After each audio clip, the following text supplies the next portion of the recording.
and welcome, ladies and gentlemen. Leadership matters, leadership matters.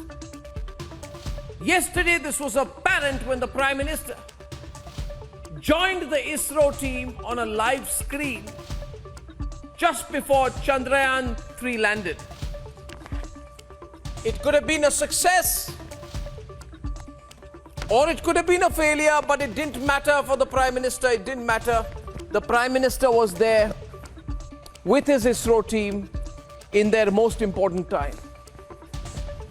He was there to say to ISRO and to the ISRO scientists from South Africa that I am with you. And I understand the strategic importance of what you at ISRO are doing. And I understand how difficult what you're trying to achieve is. And that, ladies and gentlemen, is leadership. That's why hashtag leadership matters. The same leadership the Prime Minister showed when he hugged and held ex-ISRO director Mr. Sivan in 2019.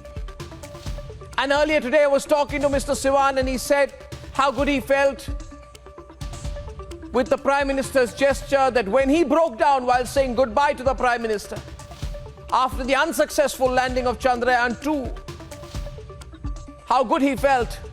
Not at the fact that the Prime Minister was there consoling him, but that he was standing with him.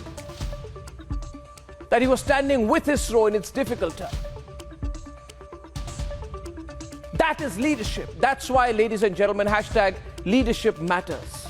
When you decide to strike Pakistan, that is leadership. When you decide you need to punish Pakistan by carrying out strategic strikes, surgical strikes, and push China back and negotiate hard with the British who want to sign a free trade agreement, when you push GST through and when you carry out demonetization, knowing fully well that people who are short-sighted will criticize you, but history will remember the thrust that that decision gave to the digital economy, which we are all so proud of now.